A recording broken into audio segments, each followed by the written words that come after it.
हाँ जी, तो यहां हम डिफाइन करते हैं बाउंडेड सीक्वेंस क्या है, अनबाउंडेड सीक्वेंस क्या है। ठीक है, जैसे एक फंक्शंस के रिस्पेक्ट में बात करते हैं। पहले अगर मेरे पास f कोई भी एक फंक्शन है, f is a function from some set a to b, be a function,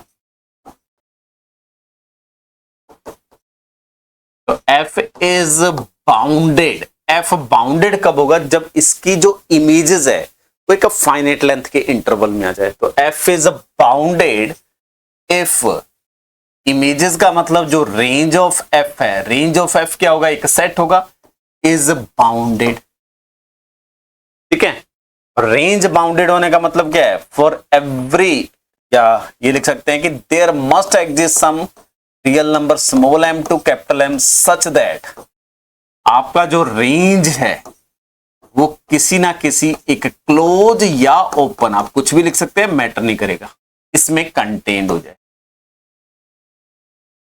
या हम ये लिख सकते हैं कि for every x belongs to a, जो आपके पास इमेजेस है fx, उनकी जो वैल्यू है वो कैपिटल M से लेस हो, स्मॉल m से ग्रेटर या इक्वल हो।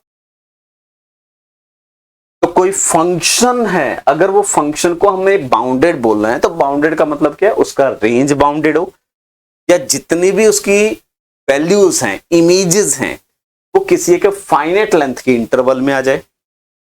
ठीक है, यानी कि fx like between small m to capital M for every x। अब मेरे पास सीक्वेंस क्या है? If an is any sequence, an कोई भी एक सीक्वेंस है, तो an is function from natural number to some set a। ये मतलब था सीक्वेंस ऑन a, इसका मीनिंग यही होता है। an भी एनी सीक्वेंस, इसका मतलब it is a function from some n to a उसका जिस पे आप सीक्वेंस डिफाइन कर रहे हैं। देन an बाउंडेड अपने आप में एक फंक्शन है। इफ एंड ओनली इफ जो रेंज ऑफ an है वो क्या हो जाए? बाउंडेड। किसी भी सीक्वेंस का जो रेंज है वो एक सेट है, सेट के बाउंडेड होने का मतलब क्या है? Sequence an bounded if and only if for every n belongs to natural number. जो an होगा वो रेंज ऑफ a में होगा। ठीक है, या bounded if and only if there exist m and capital M belongs to real number such that for every n belongs to natural number, आपकी जो nth टर्म है वो स्मॉल m से कैपिटल M के बीच। तो यानी कि ये मेरी रियल लाइन है, इस पे ये पॉइंट कैपिटल M है और ये पॉइंट स्मॉल m है। आपकी जितनी भी टर्म्स हैं सीक्वेंस की, वो सारी टर्म इस लाइन सेगमेंट पे आ जाए। यहां है जो सारी टर्म्स हैं आपकी। ठीक है, तो जब भी आपको कहीं भी इंफॉर्मेशन मिल रही है कि सीक्वेंस बाउंडेड है, तो डायरेक्टली क्या देखना है? आपकी सीक्वेंस की जितनी भी टर्म्स हैं वो किसी एक फाइनाइट लेंथ की रेंज में। टर्म्स कितनी होती हैं? इनफाइनाइट, और वो एक फाइनाइट लेंथ के इंटरवल में आ गई। अब इस इंफॉर्मेशन का हमें यूज करना होगा। तो आई थिंक बाउंडेड सीक्वेंस की डेफिनेशन क्लियर होगी। और उस केस में ये कैपिटल M जो होगा that is called upper bound, small m होगा that is called lower bound. तो उसको फॉर्मली डिफाइन कर लेते हैं। तो an is bounded if there exist small m and capital M belongs to real number such that for every small m and for every n belongs to natural number, तो small m है it is less than or equal to this an less than or equal to capital M, and this capital M is called upper bound and this small m is called lower bound. और जैसे हमने set theory में supremum infimum define करा था, जितने भी upper bound है उसमें से सबसे स्मॉलेस्ट जो है, जितने भी अपर बाउंड है उन सब में से स्मॉलेस्ट वन। देखो इसको ऐसे देखते हैं, ये मेरा स्मॉल एम है, ये मेरा कैपिटल एम, ठीक है। यहां यहां यहां यहां यहां ये सारा कलेक्शन क्या होगा, अपर बाउंड्स का कलेक्शन है, ठीक है। इन अपर बाउंड में से सबसे स्मॉलेस्ट वन, स्मॉलेस्ट और least upper bound of sequence En is called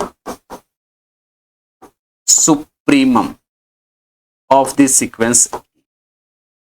इन सारे अपर बाउंड में से सबसे छोटा जो है वो पिक करना है, उसको फॉर्मली अभी डेफिनेशन लिखेंगे।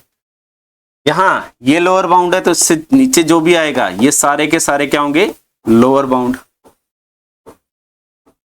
वैल्यू सारी लोअर बाउंड होंगी। ये मान लेते हैं कि रियल लाइन है, ये अपर बाउंड है तो इसके अबव सब कुछ अपर बाउंड होगा, तो ये सारे अपर बाउंड में से सबसे छोटा जो होगा, लीस्ट वन जो होगा वो सुप्रीमम है। इन सारे लोअर बाउंड में से जो लार्जेस्ट वन है, यानी कि greatest lower bound of the sequence En, जो ग्रेटेस्ट लोअर बाउंड है of a sequence En is called infimum of the sequence En, ठीक है। अब इसको एप्सिलॉन डेल्टा की फॉर्म में डिफाइन करना है। मीनिंग तो समझा गया। एप्सिलॉन डेल्टा की फॉर्म में कैसे डिफाइन करेंगे उस चीज पे आते हैं, और वो इंपॉर्टेंट है कि अगर मेरे पास En is a bounded above sequence की बात कर लेते हैं, फिर बिलो की बात कर लेंगे, साथ के साथ डेफिनेशन ऐड कर लेते हैं। बाउंडेड अबव, तो डेफिनेशन क्या कहेगी, there must exist capital M belongs to real number such that, तो मेरा En होगा वो लेस देन और equal to this capital M होगा for every n belongs to natural number. अगर अपर बाउंड मिल गया तो बाउंडेड अबव, और लोअर बाउंड मिल गया तो बाउंडेड बिलो, और दोनों मिल गए तो बाउंडेड। अगर कोई एक नहीं मिला तो उस साइड से अनबाउंडेड, ठीक है। Then this capital M is a supremum of this sequence En, ठीक है। या ऐसे करते हैं, En अगर बाउंडेड अबव है तो capital M is a supremum of En। Definitely ये कोई ना कोई रियल नंबर होगा। इफ, क्या डेफिनेशन लिखी, जो कैपिटल एम होना चाहिए it should be upper bound होना चाहिए, एंड उसके साथ साथ लीस्ट अपर बाउंड होना चाहिए, ठीक है। तो इस डेफिनेशन को ना एक बार ढंग से समझ लो, अगर वो समझा गया उसके बाद क्वेश्चन करने में प्रॉब्लम नहीं आएगी। अपर बाउंड होना चाहिए, लीस्ट अपर बाउंड होना चाहिए। अब अपर बाउंड है तो उसका मीनिंग लिख लो, for every n belongs to natural number, जो En होना चाहिए वो लेस देन और इक्वल टू m होना चाहिए, ठीक है। लीस्ट अपर बाउंड का मतलब क्या है, इससे स्मॉल वैल्यू अपर बाउंड नहीं होनी चाहिए। इससे स्मॉल वैल्यू, कोई भी स्मॉल वैल्यू, यानी कि छोटी सी वैल्यू सब्ट्रैक्ट करूं, जब मैं स्मॉल वैल्यू सब्ट्रैक्ट कर रहा हूं इसका मतलब एप्सिलॉन यूज कर रहा हूं। That is for any epsilon greater than 0, capital M minus epsilon is not upper bound। Definition epsilon में कन्वर्ट होना स्टार्ट हो गई। अब इन दोनों को कंबाइन करके लिख लो। ये अगर अपर बाउंड नहीं है, अपर बाउंड का मतलब क्या है, सारी वैल्यू इससे लेस होनी चाहिए। अपर बाउंड नहीं है तो कोई एक वैल्यू होनी चाहिए जो इससे ग्रेटर होनी चाहिए। यानी कि for any epsilon greater than 0 there must exist some m belongs to natural number such that मेरा Am जो है वो ग्रेटर देन m हो जाएगा। अब इन दोनों को कंबाइन कर दो तो सुप्रीमम की डेफिनेशन क्या आ गई, for any n belongs to natural number, जो En है it should be less than और equal to m, and for every epsilon greater than 0 there must exist m belongs to natural number. तो आपको ये पता होना चाहिए कि कहाँ एग्जिस्टेंस लगानी है, कहाँ फॉर ऑल लगाना है। ठीक है, ये इंपॉर्टेंट है। तो यहां हर m के लिए, नेचुरल नंबर के लिए टर्म्स m से लेस होनी चाहिए क्योंकि अपर बाउंड है। और कोई भी एप्सिलॉन लूंगा तो there exist small m belongs to this such that जो m माइनस एप्सिलॉन है वो क्या हो जाए, लेस देन क्या हो जाए, em हो जाए। क्लियर? तो आपका हर टर्म m से लेस हो और कोई ना कोई एक टर्म m माइनस एप्सिलॉन से लेस हो। इसको हम कंबाइन करके क्या लिख सकते हैं, फॉर एवरी, या हमारा जो सीक्वेंस है en लेस देन और इक्वल टू m होना चाहिए for every n belongs to natural number, and am जो होना चाहिए greater than m minus epsilon होना चाहिए for some m belongs to natural number and for all epsilon greater than. इस form में भी लिख सकते। क्लियर है? तो this is the mathematical definition of supremum of a sequence. इसको आगे जाके अप्लाई करेंगे, थ्योरेटिकल कैसे लिंक करना है वो डिस्कस करेंगे। इसी टाइप से मैं इन्फीमम की डेफिनेशन लिख लेता हूं और उसको मैथमेटिकली एक्सप्रेस कर देता हूं। तो अगर ये डेफिनेशन समझ आ गई तो इन्फीमम आप इजीली लिख सकते हैं कि if the sequence en is bounded below, मेरा अगर सीक्वेंस बाउंडेड बिलो है, then the small m is called infimum of the sequence en. If क्या हो, small m is lower bound हो and for any epsilon greater than 0, ये क्या होना चाहिए, सबसे लार्जेस्ट लोअर बाउंड होना चाहिए, यानी कि इसमें कुछ भी ऐड करूंगा वो लोअर बाउंड नहीं होना चाहिए। तो for every epsilon greater than 0 m plus epsilon is not lower bound. Simple ये लिख सकते हैं। अब इसी को मैं ऐसे लिख सकता हूं, small m is equal to infimum of the sequence en if ये लोअर बाउंड है, यानी कि for every n belongs to natural number, जो मेरा en होगा वो ग्रेटर देन और इक्वल टू स्मॉल m होना चाहिए, and for any epsilon greater than 0 ये क्वांटिटी लोअर बाउंड नहीं होनी चाहिए, यानी कि उससे स्मॉल एक कोई वैल्यू मिलनी चाहिए जो सीक्वेंस की हो। There must exist m belongs to natural number such that am is less than m plus epsilon. Clear है? तो इस क्वांटिटी से लेस कुछ ना कुछ मिलना चाहिए और सारी टर्म इस m से ग्रेटर होनी। ठीक है? तो then the small m is called infimum, और इन्फीमम मिलेगा तो sequence is bounded below, supremum मिलेगा तो सीक्वेंस इज बाउंडेड अबव। ये आपके पास दो डेफिनेशन आ गई। ठीक है? अब इसको मैं फॉर्मली डिस्कस करूंगा। जैसे एक बेसिक सा एग्जांपल लिखते हैं, an इक्वल टू 1/n। ठीक है? इसमें अगर टर्म्स की बात करें तो सॉरी,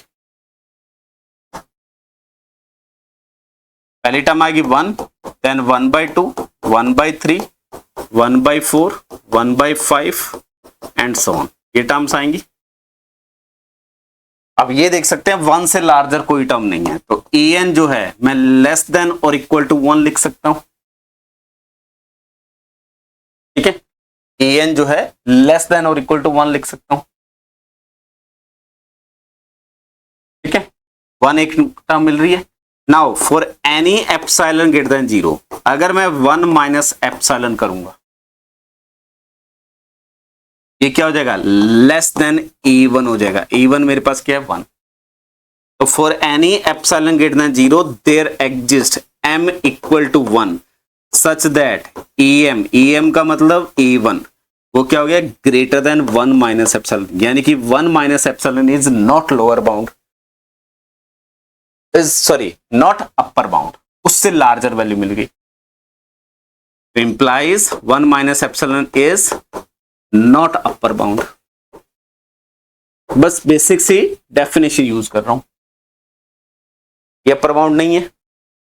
और तो कोई भी एप्सिलॉन पिक कर लो, ये 1 माइनस एप्सिलॉन अपर बाउंड नहीं है, लेकिन 1 अपर बाउंड है। इंप्लाइज तो supremum of this sequence en है, वो क्या मिल गया, 1 मिल गया। ठीक है, अगर मुझे इन्फीमम फाइंड करना है, देखो सीक्वेंस की टर्म्स कहां जा रही हैं, 0 की तरफ जा रही हैं, तो 0 से लेस कुछ नहीं है। ठीक है, तो अगर मैं यहीं इन्फीमम की बात करूं तो an जो है वो ग्रेटर देन 0 है, इक्वल टू 0 नहीं लिखते हैं, 0 less than en for every n। तो मैं ये लिख सकता हूं 0 is lower bound. Clear? Now for any epsilon greater than 0, कोई भी 0 से लार्जर वैल्यू ले, एप्सिलॉन ग्रेटर देन 0 है, तो एप्सिलॉन और 0 के बीच में इनफाइनाइट नंबर है, तो implies there must exist m belongs to natural number such that 0 जो होगा लेस देन 1/m होगा and less than epsilon. Epsilon कोई फिक्स नंबर है जो पॉजिटिव नंबर है, और m को मैं लार्ज करके कितना भी स्मॉल कर सकता हूं, तो आर्किमिडियन प्रॉपर्टी से ये लिख सकते हैं। ये अगर लेस देन है तो implies for any epsilon greater than 0 there exist m belongs to natural number such that em क्या डिफाइन होगा, 1/m is less than epsilon. तो implies epsilon is not lower bound, epsilon lower bound नहीं है और 0 lower bound है। ठीक है, तो 0 से लार्जर वैल्यू, एप्सिलॉन क्या है, कोई एक पॉजिटिव वैल्यू है, 0 से लार्जर वैल्यू लोअर बाउंड नहीं है, 0 लोअर बाउंड है, तो implies infimum of this sequence en is 0। अब यहां देखिए इंपॉर्टेंट चीज क्या है, सुप्रीमम जो है वो सीक्वेंस के रेंज में बिलोंग कर रहा है, 1 सीक्वेंस के रेंज का मेंबर है। इनफीमम जो है एग्जिस्ट कर रहा है लेकिन रेंज में बिलोंग नहीं कर। ठीक है, तो जो सीक्वेंस का सुप्रीमम इनफीमम है, अगर सीक्वेंस बाउंडेड है तो जो सीक्वेंस का सुप्रीमम इनफीमम है वो जरूरी नहीं है कि आपके रेंज के मेंबर हों। अगर रेंज के मेंबर नहीं है तो कहां इंपैक्ट आएगा, रेंज के मेंबर हैं तो क्या क्या कंक्लूजन आएगा, ये सब कुछ आपको थ्योरेटिकली पता होना चाहिए। इसीलिए मैं लिंक करूंगा आगे जाके सब कुछ। तो अभी डेफिनेशन ऐड कर रहा हूं और इंफॉर्मेशन क्या मिल गई कि if sequence en is bounded, मैंने जो अभी एग्जांपल दिया उसमें सुप्रीमम बिलोंग कर रहा है, इनफीमम बिलोंग नहीं कर रहा। इसी टाइप से इसको -1/n कर देंगे तो रिवर्स हो जाएगा। ठीक है, जस्ट रिवर्स ऑर्डर में आप ले जाओगे तो उसके इसमें 0 क्या बन जाएगा, इनफीमम बन जाएगा, सुप्रीमम बन जाएगा, और इस टाइप से डिफाइन कर सकते हो। तो आप बोल सकते हैं कि किसी भी सीक्वेंस में सुप्रीमम और इनफीमम अगर एग्जिस्ट कर रहे हैं तो जरूरी नहीं है कि वो सीक्वेंस के रेंज के मेंबर हो। तो if en is bounded and capital M is equal to supremum of the sequence en and small m is equal to infimum of the sequence en, then small m and capital M may or may not member of or elements of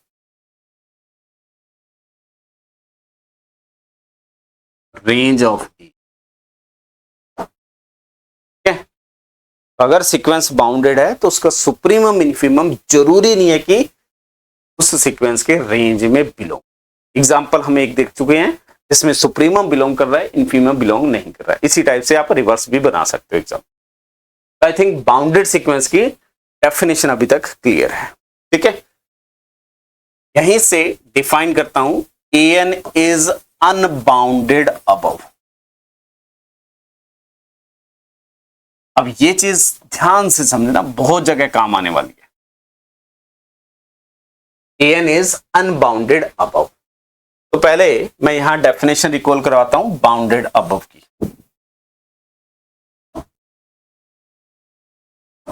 an is bounded above if there exists capital M belongs to real number such that for every n belongs to natural number जो मेरा an है वो less than और equal to capital M हो जाए। This is the definition of bounded above sequence. Clear है? अब मुझे इसी डेफिनेशन का नेगेशन लेना है। अनबाउंडेड अबव है तो अनबाउंडेड अबव की डेफिनेशन लिखनी है। तो जब नेगेशन लेते हैं तो जो देयर एग्जिस्ट है वो फॉर ऑल में चेंज हो जाता है और फॉर ऑल जो है देयर एग्जिस्ट में चेंज हो जाता है और जो लेस देन और इक्वल टू इनफिनिटी है वो ग्रेटर देन में चेंज हो जाती है। तो अनबाउंडेड अबव की डेफिनेशन क्या है? an is unbounded above if क्या होगा? For every real number m belongs to r। आप मुझे कोई भी रियल नंबर दे दो, there exists some m belongs to natural number such that जो मेरा am है वो क्या हो जाए? Greater than this. जस्ट इसी स्टेटमेंट का नेगेशन। अगर एक डेफिनेशन पढ़ लोगे ढंग से बाकी डेफिनेशन ऑटोमेटिकली लिंक होना स्टार्ट हो जाता है। जैसे बाउंडेड अबव पढ़ लिया तो अनबाउंडेड अबव की डेफिनेशन यहीं से जनरेट कर सकते। इसी स्टेटमेंट का नेगेशन लिखना आना चाहिए बस। बाउंडेड बिलो पढ़ लिया तो अनबाउंडेड बिलो की डेफिनेशन लिख सकती हूँ। ठीक है? तो इसका मीनिंग क्या है? इसको आपको क्वेश्चंस में अप्लाई करने के लिए रियल लाइन पे सीखना जरूरी है। इसका मीनिंग ये है कि आपने मुझे एक m दिया, कोई भी एक m दिया, उसके इस साइड ये है पॉजिटिव साइड, ये है negative side. This is minus infinity और this is my plus infinity side. Real line पे बात कर रहा हूं। कोई एक रियल नंबर पिक करा, कैपिटल M बिलोंग, हम क्या कर रहे हैं? There exist small m belongs to natural number such that ये ग्रेटर देन हो जाए। तो इस रियल नंबर के राइट साइड में कोई एक am मिलेगा। तो मैंने m1 पिक किया, उसके बाद एक am मिल गया।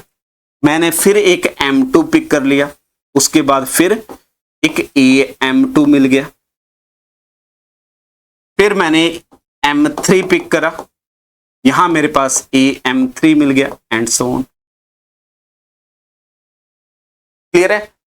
मैं इस m1 m2 m3 इस सारी टर्म्स को कहां ले जा सकता हूं? इन्फिनिटी की तरफ। तो अगर ये इन्फिनिटी की तरफ जाएगा तो am1 am2 am3 ये भी कहां जाएगा? इन्फिनिटी की तरफ। यहां बेसिकली क्या बन रहा है मेरे पास? यहां क्या बन गया? एक amk मिल गया। ठीक है? सच दैट amk कहां जा रहा है? प्लस इन्फिनिटी की तरफ जा रहा है। और ये कौन है? सब सीक्वेंस लास्ट लेक्चर में डिफाइन करा है। ठीक है? तो अगर मेरा सीक्वेंस अनबाउंडेड अबव है तो क्या क्या आपको रिकॉल करना चाहिए? पहले तो डेफिनेशन पता होनी चाहिए। अनबाउंडेड अबव का मतलब क्या है? हर रियल नंबर के बाद कोई ना कोई एक सीक्वेंस का टर्म मिलेगा। बाद मतलब उससे larger,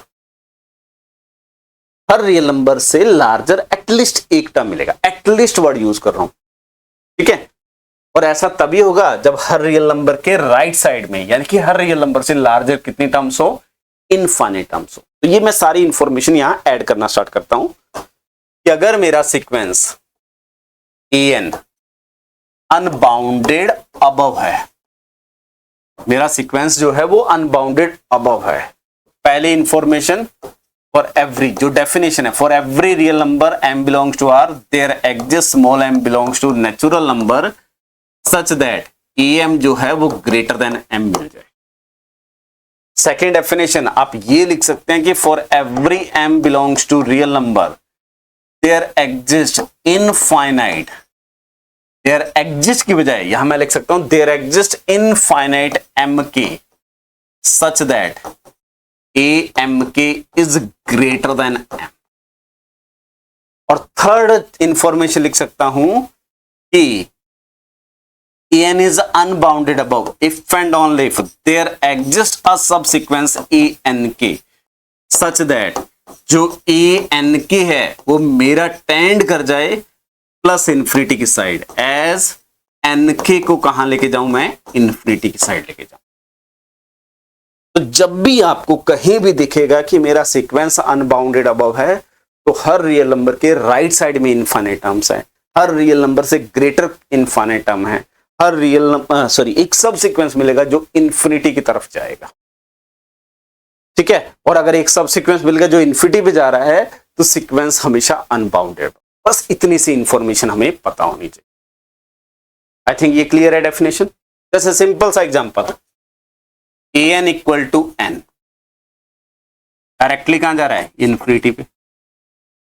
A N equal to 1 आ गया, एन आ गया। एन जब ओड है और जब एन इवन है। ठीक है, अगर मैं इसके टर्म्स की बात करूं सेकेंड सीक्वेंस की, तो ये मान लेते हैं कि 1.2 3 4 5 6 एंड सो ऑन, ये टर्म्स है मेरे पास। 1 पे वैल्यू इसकी 1 है, 2 पे वैल्यू इसकी 2 है, 3 पे वैल्यू इसकी 1 है, 4 पे वैल्यू इसकी 4 है, 5 पे वैल्यू 1 है, 6 पे वैल्यू इसकी 6 है। तो कुछ ऐसा बिहेवियर कर रहा है।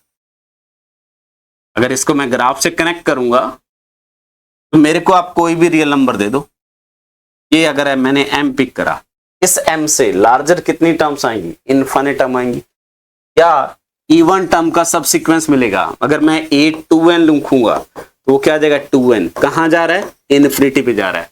मैं क्या बोल सकता हूं, this an is unbounded above. Clear है, इस फॉर्म में हम लिख सकते हैं।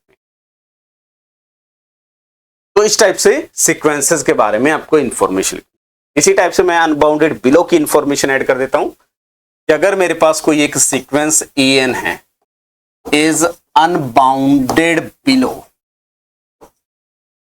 कब होगा, अगर बाउंडेड बिलो नहीं होगा। इफ क्या इंफॉर्मेशन है, for every small m belongs to, आप स्मॉल m लिखो कैपिटल M लिखो मैटर नहीं करता, ठीक है। For every small m belongs to real number there exist some k belongs to natural number such that जो ak है वो लेस देन स्मॉल m हो जाए। ठीक है, इसका मीनिंग क्या है, आपने मुझे कोई एक रियल नंबर दिया,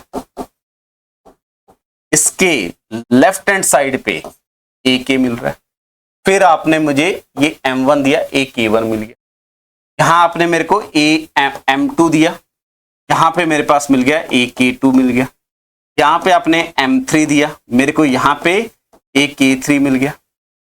ठीक है, तो m1 के रिस्पेक्ट में ak1, m2 के रिस्पेक्ट में ये, m3 के रिस्पेक्ट में ये, और मैं इस mr को कहां पे ले जा सकता हूं, माइनस इन्फिनिटी की साइड ले जा सकता हूं। कोई भी रियल नंबर चूज करना है तो इंप्लाइज akr कहां चला जाएगा, टेंस टू माइनस इन्फिनिटी। और akr कौन है, एक सब सीक्वेंस है जो en का सीक्वेंस सब सीक्वेंस है। क्या लिख सकते हैं, हर रियल नंबर से लेस कितनी टर्म्स है, इनफाइनाइट। ग्रेटर का हमें नहीं पता, हर रियल नंबर से लेस कितनी टर्म्स है, इनफाइनाइट। एक सब सीक्वेंस मिल रहा है, वो कहां जा रहा है, माइनस इन्फिनिटी। तो मैं यहां से इंफॉर्मेशन ऐड कर सकता हूं कि मेरा अगर सीक्वेंस en अनबाउंडेड बिलो है, तो आपको डायरेक्टली क्या इंफॉर्मेशन रिकॉल होनी चाहिए कि इफ एंड ओनली इफ, पहली जो डेफिनेशन है, for every real number m belongs to r there exist k belongs to natural number such that जो ak है वो लेस देन क्या हो जाए, capital small m। Second, for every m belongs to r there exist लिखने के बजाय हम ये भी लिख सकते हैं there exist infinite k r belongs to n such that a of kr is less than m। और ये भी लिख सकते हैं कि there exists a subsequence a n k such that ये जो a n k है it should be diverge to minus infinity। Diverge word मैं यूज कर रहा हूं, अगर सीक्वेंस की सारी टर्म एक लार्ज वैल्यू की तरफ चली जाए दैट इज कॉल्ड डाइवर्ज। उसकी प्रॉपर डेफिनेशन आगे जाके डिफाइन करें। तो मैंने क्या डिफाइन करा कि अगर कोई एक सीक्वेंस बाउंडेड है तो सुप्रीमम की डेफिनेशन डिफाइन करी, इन्फीमम की डेफिनेशन डिफाइन करी। सीक्वेंस अनबाउंडेड अबव है तो उससे क्या क्या इंफॉर्मेशन चाहिए, सीक्वेंस अनबाउंडेड बिलो है तो उससे क्या क्या इंफॉर्मेशन। ठीक है, इसी टाइप से अगर मेरे पास कोई दो सीक्वेंसेस हैं, an and bn are any two sequences, कोई भी दो सीक्वेंसेस पिक कर लो। ठीक है, now if an and bn bounded है, an एंड bn बाउंडेड हैं, तो सिंपली हम क्या लिख सकते हैं, alpha time an plus beta time bn also bounded. जितने भी बाउंडेड सीक्वेंस हैं उनका लीनियर कॉम्बिनेशन, अल्फा बीटा कौन है, alpha beta belongs to R, वो भी क्या होगा, बाउंडेड। और ये भी लिख सकते हैं an into bn is also bounded. Basic सी डेफिनेशन है, बेसिक सी इंफॉर्मेशन है जो हम यूज कर सकते। अगर an एंड bn बाउंडेड है तो उनका जो लीनियर कॉम्बिनेशन है वो भी बाउंडेड। यहां से क्या इंफॉर्मेशन मिली कि अगर मैं एक V सेट बनाता हूं, set of all sequence an, मान लेते हैं कि an is define on R and an is a bounded sequence। ठीक है, सीक्वेंस बाउंडेड है, रियल लाइन पे डिफाइन है, देन कोई भी इस सेट के मेंबर लेंगे। सबसे पहले अगर मैं an इक्वल टू 0 रखूं for every n belongs to natural number, तो implies an belongs to b, क्योंकि 0 सीक्वेंस है तो बाउंडेड होगा ही होगा। Second, if an and bn belongs to v है तो बेसिक से ये जो मैंने इंफॉर्मेशन लिखी है वहां से क्या लिखूंगा, alpha time an plus beta time bn belongs to v है। जब हम लीनियर पढ़ते हैं तो वहां हम लीनियर कॉम्बिनेशन में ये लिखते हैं कि किसी स्पेस के दो मेंबर्स लें, उनका हर लीनियर कॉम्बिनेशन अगर उस स्पेस में आ जाए तो वो एक सब स्पेस बन जाता है। ये बेसिकली फंक्शंस का जो कलेक्शन है n से r पे, जितने भी सीक्वेंस है उनका एक सबसेट है। एज अ सबसेट लेके मैं इसको क्या बोल सकता हूं, अब सब स्पेस। तो इंप्लाइज जो v ओवर r है इज अ वेक्टर स्पेस, जो लीनियर में आप डिटेल में यूज करते हैं कि जितने भी सीक्वेंसेस हैं उन सारे सीक्वेंसेस का जो कलेक्शन है वो जो बाउंडेड सीक्वेंसेस, वो सीक्वेंसेस का जो कलेक्शन है वो अपने आप में एक वेक्टर स्पेस। ठीक है, अब लीनियर में एंटर करेंगे तो इसकी डायमेंशन पूछ सकता है। इसी टाइप से जितने भी रियल लाइन पे सीक्वेंसेस हैं वो भी एक वेक्टर स्पेस बनाएगा, क्योंकि an रियल सीक्वेंस है, bn रियल सीक्वेंस है, तो सम करेंगे तो वो भी रियल सीक्वेंस आएगा। इसी टाइप से आपसे पूछ सकता है मोनोटोनिक सीक्वेंस क्या हो या कन्वर्जेंट सीक्वेंस हो, इस टाइप के सारे सीक्वेंसेस के बारे में आपसे सारी इंफॉर्मेशन। ठीक है, तो set of all sequence define on R की बात कर रहा हूं। पहली बात, किसी रैंडम सेट A पे डिफाइन करेंगे तो जरूरी नहीं है कि एक वेक्टर स्पेस बनाए। ठीक है, R पे डिफाइन करेंगे तभी रियल फील्ड पे बात करेंगे। ठीक है, ये कुछ इंफॉर्मेशन है जो मैंने ऐड करी about the boundness of a sequence. ठीक है, इसको रिकॉल करिए। नेक्स्ट सेगमेंट में हम डिफाइन करेंगे कुछ और डेफिनेशन जिसको यहां से लिंक करें। Thank you.